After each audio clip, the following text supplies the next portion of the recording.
ధన్యవాదాలు అధ్యక్ష. ముఖ్యంగా కానీ చూస్తే మాకు రాజానగరం నియోజకవర్గంలో సచివాలయ ఉద్యోగుల కొరత చాలా ఎక్కువగా ఉంది అధ్యక్ష. 114 మందికి 690 మంది ఉద్యోగస్తులు మాత్రమే ఉన్నారు అధ్యక్ష. అదేవిధంగా చూస్తే అందులో 105 మంది మళ్ళీ కలెక్టర్ ఆఫీస్కి డిప్యుటేషన్ తీసుకెళ్లిపోయారు. అక్కడ ప్రజలకు సేవలు సక్రమంగా అందక చాలా ఇబ్బంది పడుతున్నారు అధ్యక్ష. అదేవిధంగా చూస్తే పోలీసులు అయితే 40% మాత్రమే ఉన్నారు అధ్యక్ష. లైన్మెన్స్ అయితే 39% మాత్రమే లైన్మెన్స్ ఉండి ఈ యొక్క విద్యుత్తుకు సంబంధించినటువంటి సేవలు సక్రమంగా అందట్లేదు అధ్యక్ష. అదేవిధంగా చూస్తే మనకి ఈ యొక్క సిబ్బంది కొరత వల్ల మొత్తం పరిపాలన కుంటుపడుతున్నటువంటి పరిస్థితి ఉంది. ఈ యొక్క ప్రజలకు సేవలు సక్రమంగా అందట్లేదు. తమ దృష్టికి తీసుకొస్తున్నాను అధ్యక్ష. అలాగే మనం కానీ చూసుకున్నట్లయితే మాకు రీసర్వే వల్ల ఇబ్బందులు ఇప్పటికే కూడా చాలా ఇబ్బందులు ఉన్నాయి అధ్యక్ష. నియోజకవర్గం అంతా కూడా ఎక్కడ చూసిన 100 కొలది కూడా ఈ రీసర్వే కంప్లైంట్లు పెండింగ్ ఉండి రైతులు చాలా ఇబ్బందులు పడుతున్నారు.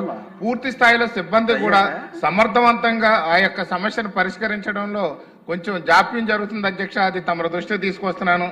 అలాగే చూసినట్లయితే మాకు గ్రామీణ ప్రాంతాల్లో రైతులు పంటలు పొలాల నుంచి ఇంటికి తెచ్చుకోవడానికి పుంత రోడ్లు లేవు అధ్యక్ష. పుంత రోడ్లు లేక రైతులందరూ కూడా చాలా ఇబ్బందులు పడుతున్నారు.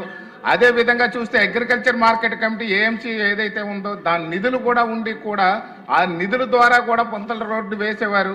ఇప్పుడు ఆ రోడ్లు కూడా వేయకుండా ఉండడం వల్ల చాలా ఇబ్బందులు పడుతున్నాం.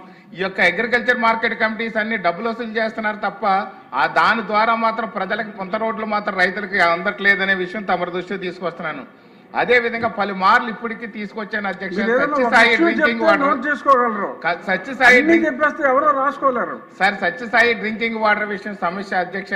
ఈ యొక్క తాగునీరుకి చాలా ఇబ్బంది పడుతున్నారు. ఈ యొక్క ఉప ముఖ్యమంత్రి గారు అలాగే మన ముఖ్యమంత్రి గారు కలిసి మాకు కడియానికి కలిసి 195 కోట్లు శాంక్షన్ ఇచ్చారు అధ్యక్ష. ధన్యవాదాలు తెలియజేస్తున్నాను.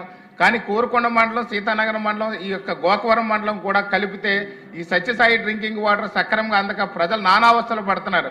తాగునీరు ఇవ్వలేకపోతున్నాం అధ్యక్ష. గోదావరి పక్క నుండి కూడా ప్రజలు చాలా ఇబ్బందులు పడుతున్నారు. ఈ సమస్యని తమ ద్వారా కూడా ఈ ప్రభుత్వానికి అందిస్తున్నాను అధ్యక్ష.